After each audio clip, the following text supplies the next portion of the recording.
chip lead. Well, to be fair to Brindley, I mean, he's still got all the chips he started with and a bit more. He just hasn't had a hand yet. Jen Mason, a vision of dewy youth amidst the Mount Rushmore of craggy old gamblers on either side. Well, if Jen was setting a trap by just limping with the ace-9 of hearts, she could get into a lot of bother. But now that Fraser has raised, deciding to just call. Well, what a beautiful flop for Mason. A secret 2-pair. Well, I really like this, Vicky. She's betting out, which means if Fraser's got the kind of hand he has got, he can't get away from it without putting all his chips in. He's declared all in. She's called immediately, of course. Ace-9 against Ace-King. And if this goes according to plan, Jen Mason is going to have a massive chip lead. Well, Jen was very lucky to hit that flop, but she played it very sweetly. Good luck to her. It was Mason who's all in. And the river card. Fraser looking at... Oh, no, the king of doom. Oh, that's so cruel, Vicky. Jen Mason, who's learnt so much by standing behind poker players, reporting on that play, and she's really held her own here today, I think. Yeah, she'll be reporting on some very bad luck for herself there. I'm not really very upset. I mean, I think balanced mental state. Like you don't get too excited when you win, don't get too depressed when you lose, and you'll play better in the long run, I think. So I don't celebrate inside or cry really. I just sort of breathe deeply and start again. I'd be very surprised if anyone apart from Ian Fraser wins this now. Yeah, because he's got all the chips in the world.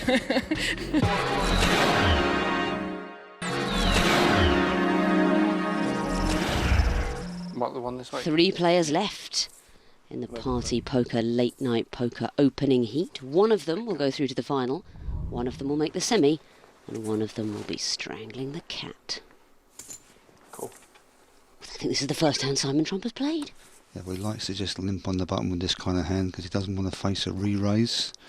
But that's giving Fraser the chance to get in cheap and Brindley the chance to get in for nothing with a very well disguised ace. Well, Brindley's got the best hand here. They all see the flop. Well, Simon's got the best of it with his 9. Big hand now for Trumper. Flush draw and the pair. Yeah, not surprising that he's betting this. 500, cool. You call a bit slower. Quick call for Fraser. It looks like a nice card for him. He's picked up a straight draw here. Plus. Yeah, a pair of 7s for Fraser. He's missed his straight. But it's the flush for Simon Trumper.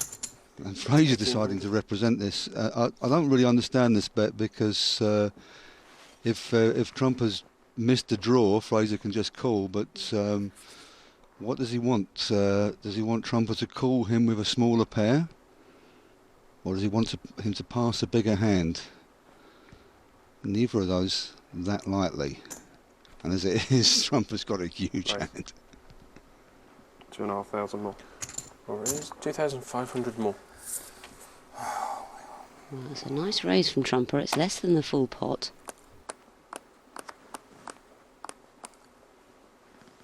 Fraser may be thinking now he wished he'd just checked and called it because he certainly can't afford to call this raise. But maybe it was going to cost him money either way. If you're coming over there now, should be calling.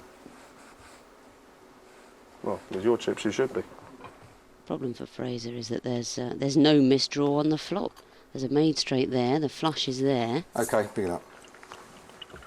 Yeah, he gives it up, and it's a pot at last for Simon Trumper, the man who won the second series of Late Night Poker, very nearly won the 4th series. And he got the maximum there by checking the flop. This will be the 11th time I've played in this studio, and I'm quite happy with the record I've got, obviously winning Series 2, second in Series 4, and since then I was 5th last year in the Masters, and I kind of feel at home here, you know, and it is very, very special, and I hope that whoever does go on to win this tournament, you know, realises that although there are an awful lot of televised events now, late night poker has got a special place in the hearts of all the players, you know, and it really was the forerunner. Simon Trumper first appeared on Late Night Poker sporting a fetching ponytail and looking every bit the Robert De Niro lookalike.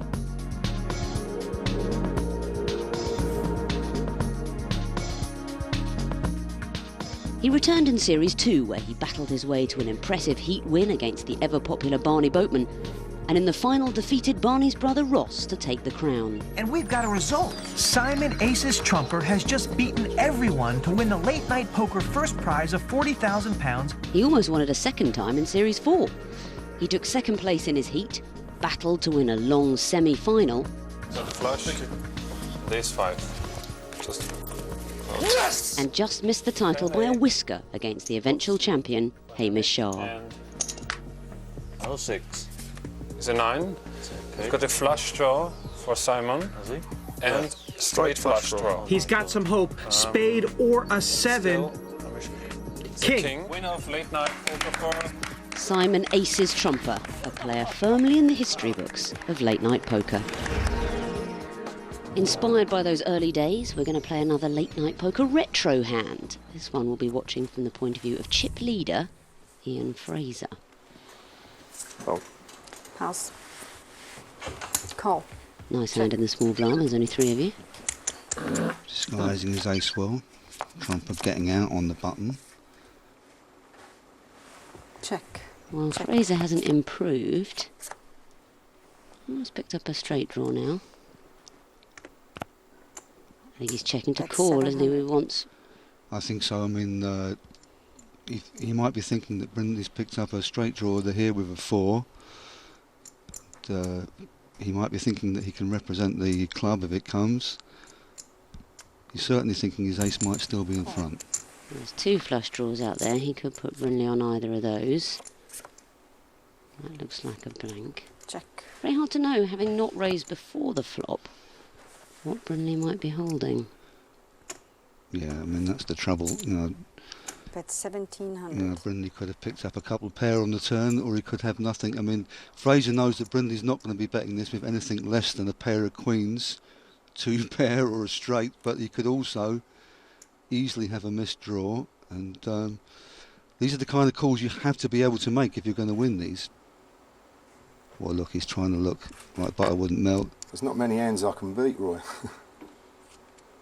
Not many. Now, this is a situation like Bo Selstep found himself in, where Brindley's bet is a big hand or it's a bluff. That's right. It's easier for this one to be a bluff, but of course, most of the time it isn't. But it's getting 2 to 1. Call. An understandable call. And let's have a look what Brindley was secretly holding. Pairs. Oh, it's the 2-3 for a couple of pairs. He Fraser will be... flopped it. Brindley played that very, very sneakily, actually. He actually flopped 2 pair, and you wouldn't expect him to check that on that flop. Ian Fraser now wishing he'd raised with his ace. Finished it then and there. This got me started playing poker. I saw Late Night Poker once by accident, flipping through the channels, Channel 4, late at night, and wow, watched the end of the programme and was searching for the listings, looking for a repeat, and couldn't wait till the following week. No, this is it. This is the real deal. Forget the World Series of Poker, forget certain tournaments. This name, this brand, Late Night Poker, it's iconic, and I'm delighted to be here. Yeah, Roy Brindley never played in the old Late Night Poker. In fact, the only one at this table who did is Simon Trumper, who played and played. Yes, Simon Trumper really is Mr. Late Night Poker, but of course Brindley also made his name almost exclusively in the televised game. Raise to 1300. Button raise with these leaners. 7-8 diamonds. And look at this. Simon Aces Trumper finds his eponymous hand. He really does seem to find them once a day, doesn't he? Is he genuinely thinking about how to play them, or is it just a performance? So he's raising. Well, unfortunately for Trumper, Brindley doesn't have enough to take him on. Fantastic move. Even if Brindley thinks this is a complete move by Trumper, he can't possibly commit his chips of 8 high. Trumper's bet about half his stack, which is also about half of Brindley's stack. They've got similar chips. He's giving Trumper hope here. Great bet. Well, Brindley's talking as though he thinks Trumper doesn't have a hand. Oh, Trumper would love the all-in re-raise, but no.